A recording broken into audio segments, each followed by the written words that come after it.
سب سے بڑھ کر بندے کو جان پیاری ہوتی ہے، سب سے بڑھ کر بندے کو جان پیاری ہوتی ہے۔ سبحان اللہ۔ سب سے بڑھ کر بندے کو جان پیاری ہوتی ہے، اور وہ عظیم ہستیاں مصطفیٰ کو ایسا حاکم تسلیم کیا جب سرکار نے فرمایا کہ اس میدان میں اللہ کی راہ میں لڑنے والے کے لیے جنت ہے، اپنی جانوں کی پرواہ کیے بغیر مصطفیٰ کے حکم پر اپنی جانیں رب کے ہاں پیش فرمائی۔ تو رب تعالیٰ نے پھر انعام کیا عطا فرمایا؟ انعام یہ عطا فرمایا کہ آج بھی اگر قرآن کا پہلا پارہ پڑھا جائے تو اللہ کا اعلان ہے، فرمایا کہ رب ایمان ویسے قبول فرمائے گا جس طرح مصطفیٰ کے صحابہ نے ایمان قبول کیا۔ اللہ نے تقاضا کیا ہے، فرمایا کہ بندو اس طرح کا ایمان لے کے آؤ، ایسے عمل لے کے آؤ جس طرح کہ میرے مصطفیٰ کریم علیہ السلام کے تسلیم کے اصحاب نے ایمان قبول کیا اور انہوں نے عمل کیا۔ اگر ہم اور کچھ نہیں کر سکتے، کم از کم اتنا تو کر سکتے ہیں کہ حضور کے ان غلاموں کے نقش قدم پہ چلیں۔ یہ زندگی ہے، یہ اللہ تبارک و تعالیٰ نے یہ جو زندگی عطا فرمائی ہے، زندگی بڑی نعمت ہے۔ یہ جب تک سلامت ہے حضور کی غلامی میں اس کو گزارے، اور حضور نبی پاک صلی اللہ علیہ وآلہ وسلم کی غلامی میں گزری ہوئی زندگی رب کے ہاں قبول ہے۔ اللہ کے ہاں یہ زندگی قابل قبول ہے جو مصطفیٰ کریم علیہ السلام کی غلامی میں گزری۔ اللہ تبارک و تعالی ہم سب کو میلاد مصطفیٰ کے صدقے ایسی زندگی گزارنے کی توفیق عطا فرمائے کہ جس کی زندگی کے ایک ایک لمحے میں محبت مصطفیٰ نظر آئے، زندگی کے ایک ایک لمحے میں عشق مصطفیٰ نظر آئے۔ اللہ تبارک و تعالیٰ نے تقاضا کیا ہے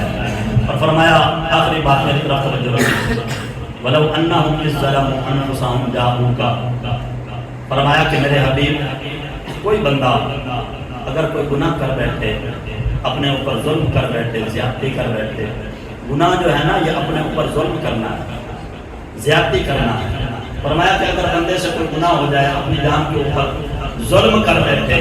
اور پھر اس کو احساس ہو کہ میں نے گناہ کیا ہے، میں نے اپنی جان کے اوپر ظلم کیا ہے، تو فرمایا کہ جا کا مصطفیٰ کے در کے اوپر آ کے معافی مانگے، میرا رب معافی قبول کرے۔ سبحان اللہ۔ رب نے ساری کائنات کو مصطفیٰ جان رحمت صلی اللہ علیہ وآلہ وسلم کے در کے اوپر بلایا، فرمایا کہ میرے نبی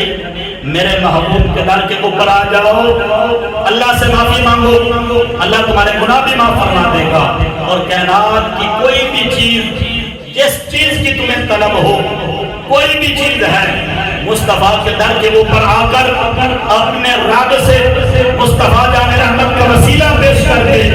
اللہ کے حضور جو بھی مانگو گے میرا رب حضور کے صدقے عطا فرمائے۔ اور یہی تو وجہ ہے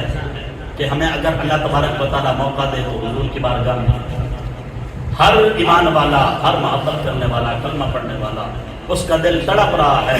کہ اور کوئی چیز دیکھوں نہ دیکھوں، بس زندگی میں رب اتنا کرم ضرور فرما دے کہ مصطفیٰ کا روزہ دے۔ ہمارے علماء نے کہا ہے کہ کچھ تو ہیں جن کو اللہ حضور کا در دکھاتا ہے، اور جن کو در نہیں دکھایا تو ان کے لیے یہ کیسا حکم ہے؟ اب ہر بندہ کو ضروری تو نہیں ہے کہ ہر گناہ گار جو ہے وہ روزہ رسول پہ جائے، کسی کی زندگی میں یہ موقع نہیں آتا، وہ نہیں جا پاتا، تو اس کے لیے کیا حکم ہے؟ تو ہمارے علماء نے کہا ہے اس کے لیے حکم یہ ہے کہ جب وہ معافی مانگنے لگے ادب کے ساتھ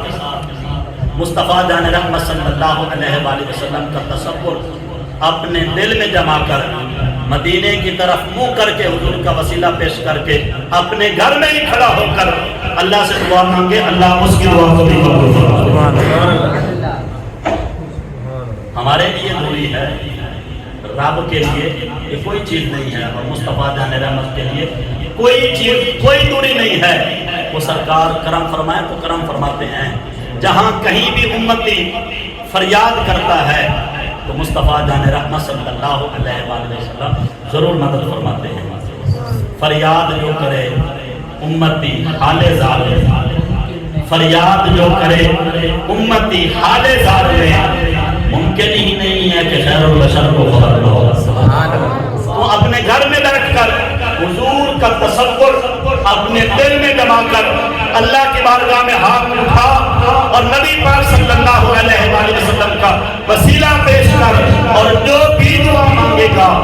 اس یقین کے ساتھ دعا مانگ، اب میں نے اللہ کے محبوب کا وسیلہ پیش کیا ہے، اب میری ہر دعا کو میرا رب قبول فرمائے۔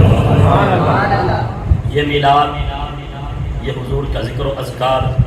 یہ ساری چیزیں